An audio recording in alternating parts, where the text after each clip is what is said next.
साथियों नमस्कार। और आज की इस वीडियो में हम लोग कक्षा 9वीं का गणित प्रश्नावली 4.1 को हल करेंगे। ठीक है, एनसीईआरटी मैथ है ये, क्लास 9th का।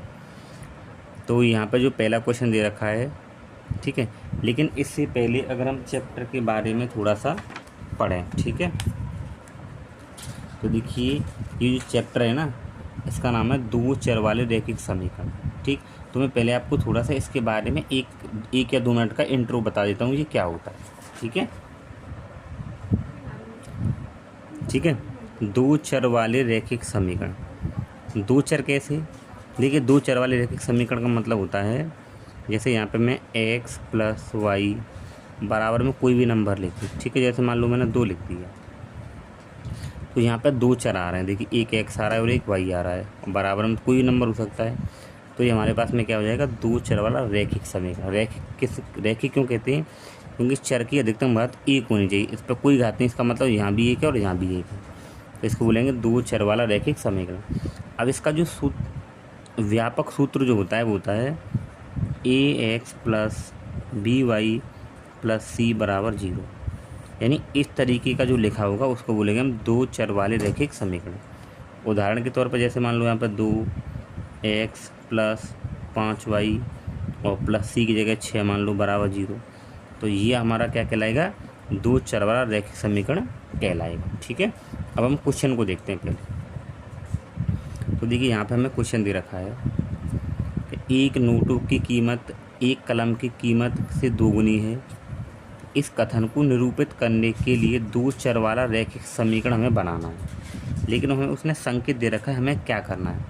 तो देखिए, ये दे रखा है नोटबुक की कीमत हमें x माननी है। ठीक है, तो यहाँ पे लिखिए माना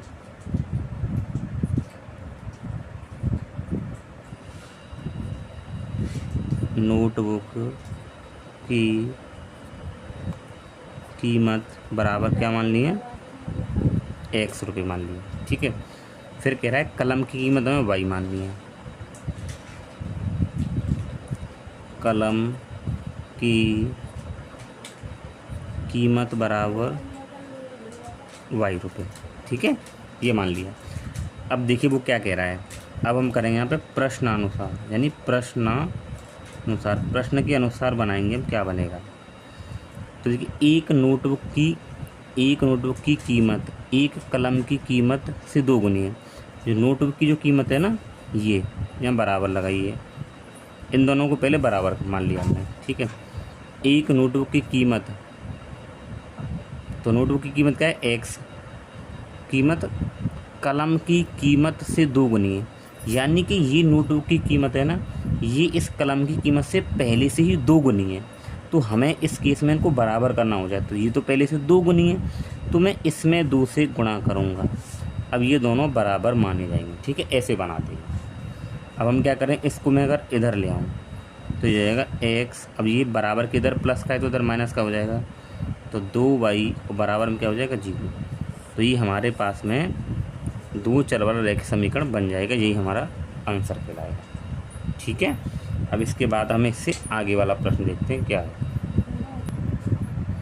अब देखिए, दूसरा प्रश्न क्या कह रहा है कि निम्नलिखित रैखिक समीकरणों को ax plus B Y plus C बराबर 0 के रूप में व्यक्त कीजिए। ठीक है, पहले तो इसको ऐसे व्यक्त करना है और प्रत्येक स्थिति में a, b और c के मान हमें ज्ञात करने हैं। ठीक है, चलिए कैसे करते हैं। तो पहले हम लोग पहले क्वेश्चन को लिखते हैं। तो 2x प्लस 3y बराबर 9.3 और 5 पे ये बार लगा हुआ है। ठीक है, अब देखिए, इसको मैं इधर लेके आऊँगा तो ये हमारे पास बन जाएगा 2x प्लस 3y, और ये बराबर के इधर, तो इधर आएगा तो ये प्लस का है तो माइनस का हो जाएगा। 9.35 बार बराबर 0। ठीक है, अब देखिए, इसकी तुलना हमें किससे करनी है? इससे करनी है। अब ये इस समीकरण से हम लोग इसकी तुलना करेंगे, तो यहाँ पे लिखेंगे ax plus B Y plus C बराबर 0 से तुलना करने पर।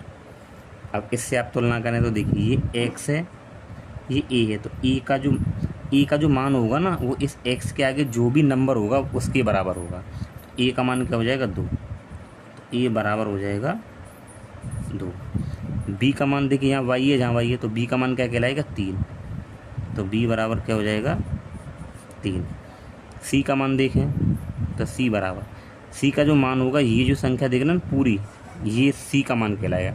अगर माइनस होना तो माइनस भी लेना पड़ेगा हमें, ठीक है, प्लस होता तो नहीं लेते। सी का मान हो जाएगा -9.35 बार, ये इसका हो जाएगा, ठीक है। ऐसे हमें मान निकालनी। अब हमें प्रश्न नंबर 2 करना है, ठीक है। तो प्रश्न नंबर 2 क्या है, इसको यहाँ लिखते हैं।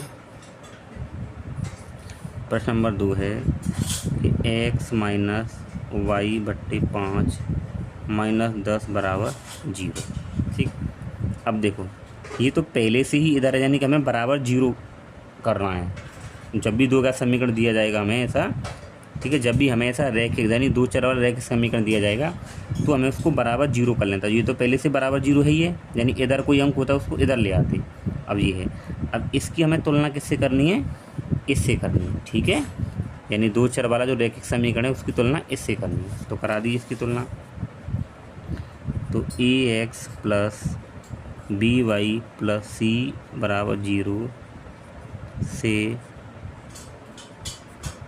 तुलना करने पर, तो देखिए करिए x और x। अब इसके आगे कुछ नहीं है तो यहाँ पे हम क्या मान सकते हैं, 1 मान सकते हैं। तो a का मान क्या हो जाएगा 1, ठीक है, क्योंकि हर एक संख्या की गुणांक में 1 छुपा रहता है। अब देखिए ये क्या है, ये y, अब ये y देख रहे हो और ये y है, तो b का जो मान होगा इसके आगे जो नंबर होगा वो क्या है। तो मैं इसको देखो किस तरीके से लिख सकता हूँ, देखना। जैसे मैं इसको लिख सकता हूँ 1x माइनस मैं 1/5 और y -10 बराबर 0, इसको ऐसे लिख सकता हूँ। तो अगर हम यहाँ देखें y और ये y, तो b का मान तो ये जो पूरा है ना ये कहलाएगा हमारे पास, ठीक है। तो b बराबर क्या हो जाएगा -1/5, तो -1/5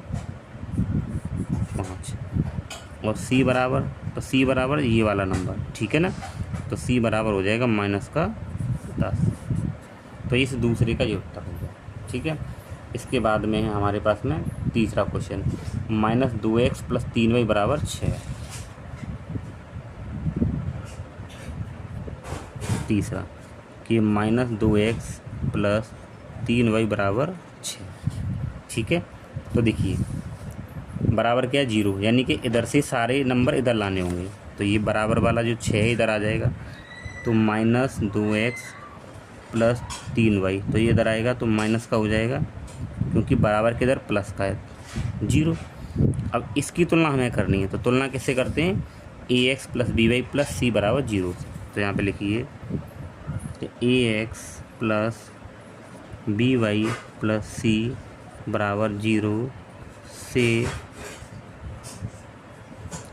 तुलना करने पर, तो करिए तुलना ax इसके आगे जो गुणांक है वही a का मान होगा। तो a बराबर क्या हो जाएगा, अब माइनस का है तो हमें -2 लिखना पड़ेगा।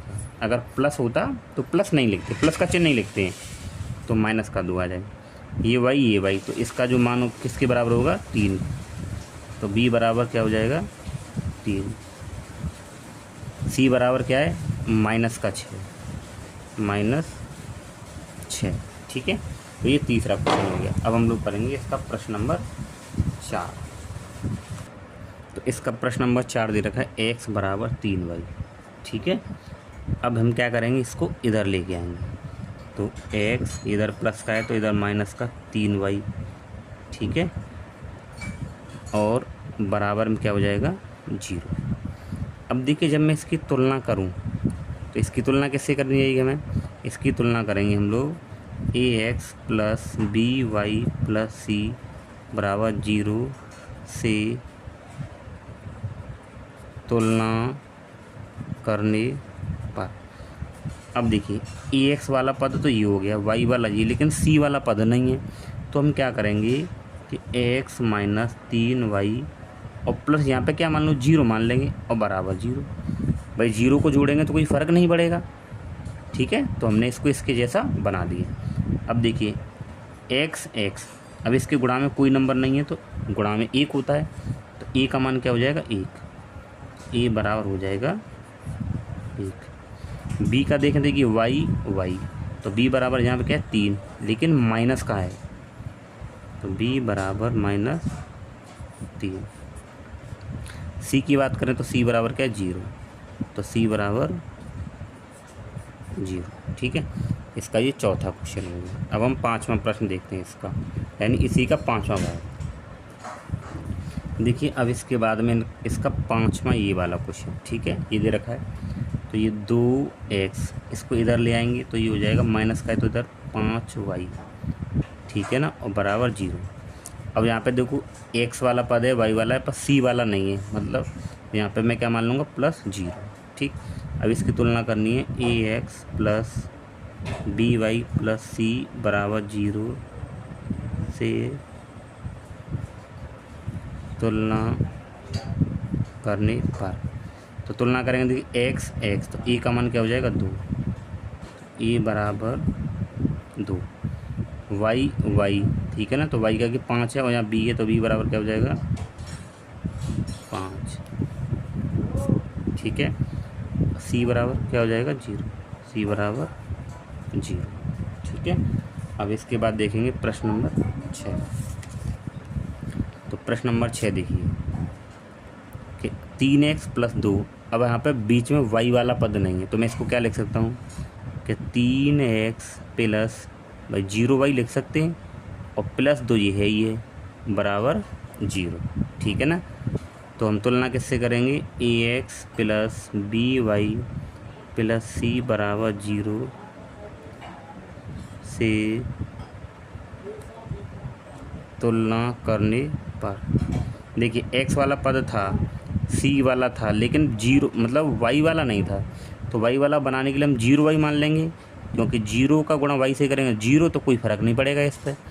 ठीक है, अब तुलना करिए तो a का मान क्या है 3, a बराबर 3। यहाँ पे देखिए b का मान क्या हो जाएगा 0, b बराबर 0, c बराबर क्या हो जाएगा 2, तो c बराबर 2। ठीक है, ये हो गया। इसके बाद में इसका देखिए ये वाला क्वेश्चन कि y - 2। तो 7वां क्वेश्चन है हमारे पास में y - 2 बराबर 0। अब यहाँ पे देखिए x वाला पद नहीं है तो मैं इसको क्या लिख सकता हूँ कि यहाँ पे लिख सकते हैं 0x प्लस ये y - 2 बराबर 0। ठीक है, इसकी तुलना करनी है हमें किससे ax plus by plus c बराबर 0 से तुलना करने पर। तो देखिए a का मान क्या हो जाएगा 0, a बराबर 0, b का मान यहाँ कुछ नहीं, देखिए y के गुणा में कुछ नहीं तो क्या मानेंगे 1, तो b का मान क्या हो जाएगा 1, तो b बराबर 1। c का मान क्या हो जाएगा c बराबर -2। अब यहाँ पे लास्ट वाला ये जो क्वेश्चन बचा है ये आपको अपने आप करके देखना है क्या आएगा। तो मैं वैसे आपको थोड़ा सा यहाँ हिंट दे के बता दूँ कि 5 बराबर 2x है, तो आप क्या करो इसको इधर ले आओ। ठीक है, इसको इधर लेके आएंगे तो ये हो जाएगा -2x, और ये पहले से ही क्या है प्लस का है 5 बराबर 0। अब x का पद तो है y वाला नहीं, तो इसको हम क्या मान लेंगे कि -2x प्लस 0y और +5 बराबर 0। अब आप इसकी तुलना कर लेंगे, किससे तुलना करेंगे ax plus by plus c बराबर 0। इसे तुलना करेंगे तो a का मान तो ये हो जाएगा, b का मान क्या हो जाएगा 0 हो जाएगा और c का मान 5 हो जाएगा। ठीक है, तो ये आपकी जो प्रश्नावली 4.1 थी कंप्लीट हो चुकी है। ठीक है, तो चलिए मिलते हैं नेक्स्ट प्रश्नावली के साथ।